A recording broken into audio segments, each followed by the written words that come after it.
ఓం శ్రీమాత్రే నమః. అందరికీ నమస్కారం. ఈరోజు టాపిక్ శుక్రగ్రహం, శుక్రాచార్యులు.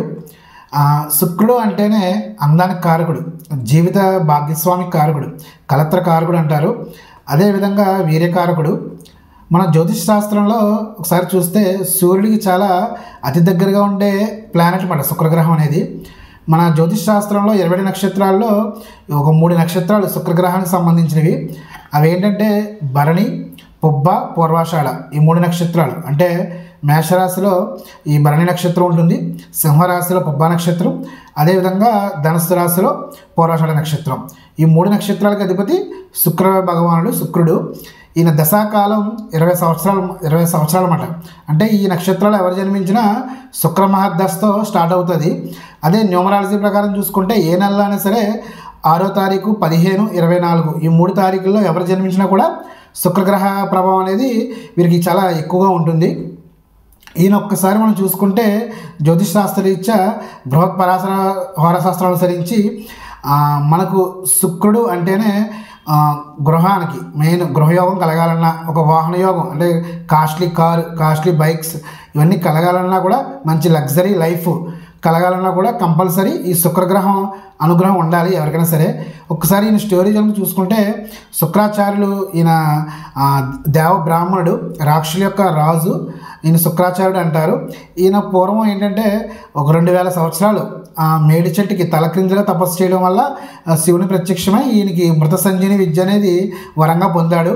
అంటే ఈ మృత సంజీవని విద్య అంటేనే చనిపోయిన రాక్షసులను బతికిస్తూ ఉండేవాడు అనమాట ఈయన శుక్రాచార్యుడు.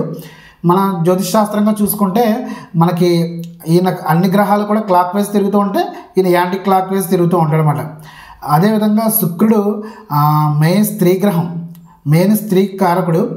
సుఖాలకి, వైభోగాలకి, మంచి అందమైన భార్యకు మెయిన్ కారకుడు, ద గాడెస్ ఆఫ్ బ్యూటీ అంటారు దీన్ని. అదేవిధంగా మన జ్యోతిష్ శాస్త్రం రీత్యా ఈయన యొక్క వృషభ రాశికి, అదేవిధంగా తులారాశి, ఈ 2 కూడా సక్షేత్రాలు ఈయనకి. అదేవిధంగా తులారాశిలో ఈయన మూల త్రికోణం అన్నమాట. అదేవిధంగా మీనరాశిలో ఉచ్చస్థితి, అదేవిధంగా కన్యారాశిలో నీచస్థితి పొందుతారు.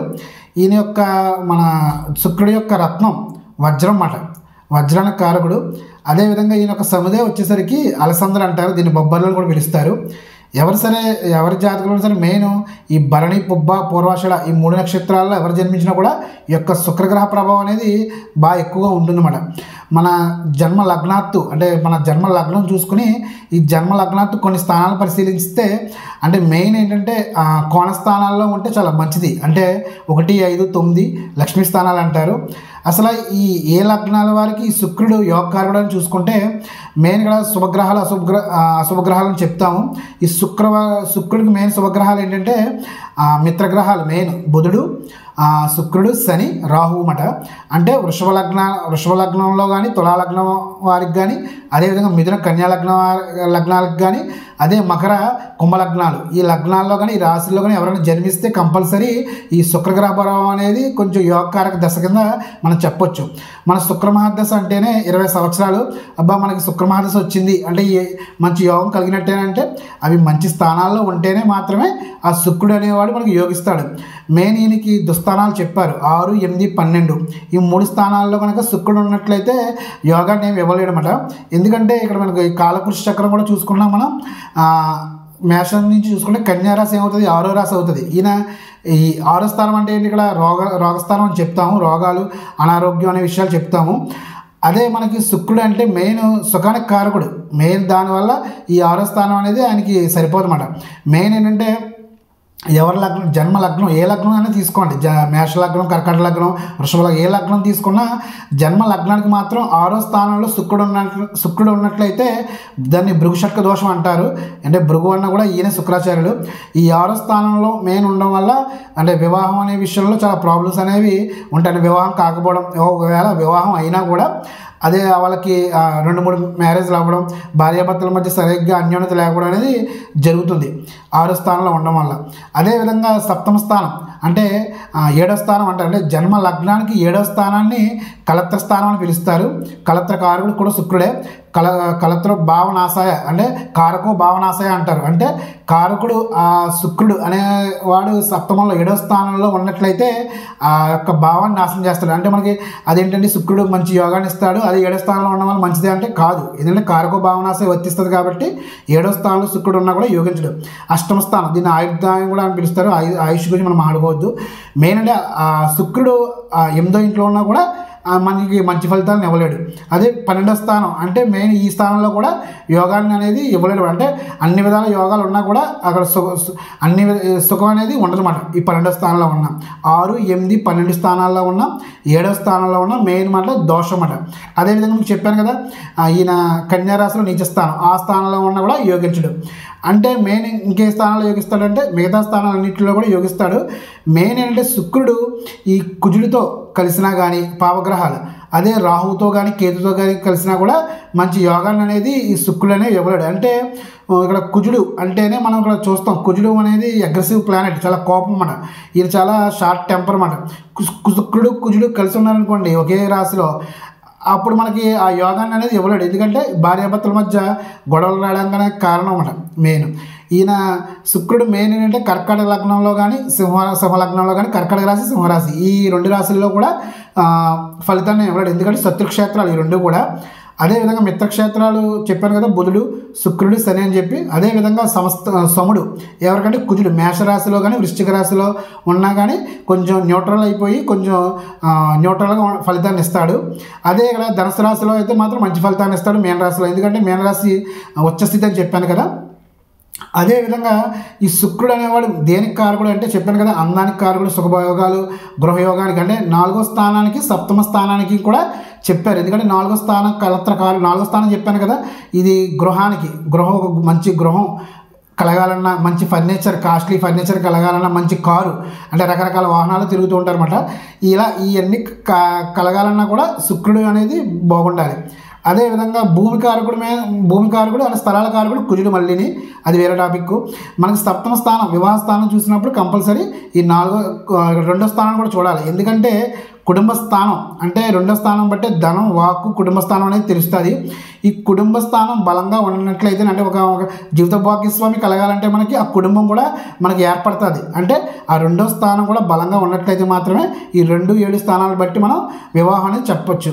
చాలామందికి వివాహ యోగం అనేది ఉండదు. అంటే 30 years 35 years వచ్చినా కూడా ఉండదు. ఎందుకంటే మన జాతక చక్రం చూసుకున్నప్పుడు జన్మ లగ్నాత్తు ఈ శుక్రుడు రాహు కలిసి ఉన్నా, అదే శుక్రుడు కుజుడు కలిసి ఉన్నా, అయితే శుక్రుడు దుస్థానాల్లో ఉన్నా కంపల్సరీ ఈ శుక్రుడు మెయిన్ ఈ కుజ నక్షత్రాలు అంటే మృగశిర, చిత్త, ధనిష్ట ఈ 3 నక్షత్రాల్లో ఉన్న కంపల్సరీ వివాహం అనేది కొంచెం ఆలస్యం అవడానికి కారణం అవుతుంది. వివాహం అయినా కూడా వీళ్ళ మధ్య కొంచెం సంఘర్షణ అనేది భార్యాభర్తల మధ్య కొంచెం అనేది ఏర్పడుతుంది అనమాట. ఈ కుజ నక్షత్రాల్లో ఉంటే, రాహు నక్షత్రాల్లో ఉంటే చాప కింద నీరులాగా వీళ్ళు ఏం చేసినా కూడా ఎవరికి తెలియదు. అంటే మెయిన్ ప్రేమ వ్యవహారాలకి కారణం అవుతాడు రాహువు. ఈ 5వ స్థానం అంటాం మనం దీన్ని. ఈ 5వ స్థానం బట్టి ఈ ప్రేమ వ్యవహారాలు చూస్తాం. అంటే శుక్రుడు రాహువు కలిసి ఉన్నారనుకోండి, వాళ్ళు చాలా గోప్యంగా ఉంచుతారు, ఏ విషయాన్ని సరే చాలా రహస్యంగా ఉంచుతారు. ఈ శుక్రుడు రాహు కలిసి ఉన్నా కూడా ఇల్లీగల్ ఎఫెక్ట్స్ కూడా కారణం అవుతుంది. శుక్రుడు మొత్తం మైనస్ చేస్తాడు అన్నమాట ఈ రాహుతో కలిసి ఉండడం వల్ల. అదేవిధంగా మన ఈ శుక్రుడు ఎవరి జాతకంలో యోగిస్తాడు అని చూసుకుంటే మనకి సినిమా ఇండస్ట్రీ ఒక మంచి సంగీత సాహిత్యాల్లో రాణించాలన్నా, సినిమా ఇండస్ట్రీలో బాగా రాణించాలన్నా శుక్రుడు యొక్క అనుగ్రహం తప్పకుండా ఉండాలి. అదేవిధంగా ఒక పువ్వుల వ్యాపారం, ఒక మంచి ప్రతి పువ్వుల వ్యాపారంలో కూడా ఈ శుక్రుడు యొక్క అనుగ్రహం అనేది ఉంటుంది. అంటే కాస్ట్లీ, ఇప్పుడు మన ఒక బ్యూటీ పార్లర్ రన్ చేయాలన్నా, కాస్మెటిక్స్ ఏదైనా సరే మంచి లగ్జరీ లైఫ్ అనేది అందంగా కూడా ఒక అందమైన ఫర్నిచర్ కొనాలన్నా, ఒక మంచి దుస్తులు, శుభ్రమైన దుస్తులు ధరించాలన్నా, బంగారం ధరించాలన్నా, ఇవన్నీ కూడా సెంట్లు, పెర్ఫ్యూమ్స్ కొట్టుకున్నా ఇవన్నీ కూడా కలగాలన్నా కూడా మెయిన్ ఏంటంటే శుక్రగ్రహం అనుగ్రహం ఉంటేనే వారి యొక్క జాతకంలో కలుగుతుంది. మెయిన్ ఏంటంటే ఈయన శుక్రుడు చెప్పాను కదా, శుక్రాచార్యుల వారు ఈయన స్త్రీ గ్రహం. ఈయన ఒక కుమార్తె దేవయాని పిల్లల్ని ఎక్కువ ఇష్టపడతారు అన్నమాట, కుమార్తెను ఇష్టపడతారు. అంటే శుక్రుడు మెయిన్ మన జాతకంలో శుక్రగ్రహం అనుగ్రహం కలగాలంటే మెయిన్ స్త్రీలను గౌరవించాలి. అంటే మన ఇంట్లో చూసుకుంటే తల్లిని, అదేవిధంగా భార్యని, అదేవిధంగా అక్క చెల్లెల్ని, మేనత్తలకు కూడా కారకుడు. మెయిన్ వీళ్ళని ప్రేమిస్తే కనుక వీళ్ళు వచ్చినప్పుడు వీళ్ళతో చాలా అన్యోన్యంగా ఉండడం, వాళ్ళకి చీర అలాంటివి ఇవ్వడం కూడా చాలా మంచిది. అదేవిధంగా వీళ్ళకి ఈ శుక్రుడు అనుగ్రహం ఉండాలంటే కంపల్సరీ తాంబూలం అనేది వేయకూడదు అన్నమాట. అంటే నెగిటివ్ ఫలితాలు ఇస్తుంది. తాంబూలం అంటే తమలపాకులను నవ్వడం అలాంటివి చేయకూడదు. ఈయన అనుగ్రహం పెరగాలంటే మెయిన్ స్త్రీలను గౌరవించాలని చెప్పాను కదా. అదేవిధంగా ఈయన యొక్క వజ్రాన్ని ధరించినా కూడా ఈయన యొక్క అనుగ్రహం కలుగుతుంది. ఈయన లక్కీ నెంబర్ 6 అవుతుంది. అదేవిధంగా ఈ శుక్రుడు మెయిన్ అనుగ్రహం కలగాలంటే శ్రీ మహాలక్ష్మి అమ్మవారిని, ఎక్కువ అధిష్టాన దేవత లక్ష్మీదేవి కాబట్టి మహాలక్ష్మిని ప్రార్థించడం. ఇంట్లో ప్రతి శుక్రవారం కూడా వీలు కుదిరినప్పుడల్లా ఆవు నెయ్యితో దీపారాధన చేసి కనకదార స్తోత్రం కానీ అదే శ్రీ సూక్త పారాయణ చేసినా కూడా చాలా మంచిది. లలిత సహస్రనామ స్తోత్రాలు చదివినా విన్నా కూడా చాలా మంచి ఫలితాలు కలుగుతాయి. అదేవిధంగా మన తెల్లని ఆవుకి గ్రాసం తినిపించినా కూడా తెల్లని ఆవు దూడ ఫోటో వెండిది ఇంట్లో మన పూజా మందిరంలో ఉంచుకున్నా చాలా మంచి ఫలితాలు కలుగుతాయి. ఈ టాపిక్ కనుక నచ్చినట్లయితే లైక్ చేయండి, సబ్స్క్రైబ్ చేయండి. శుభం.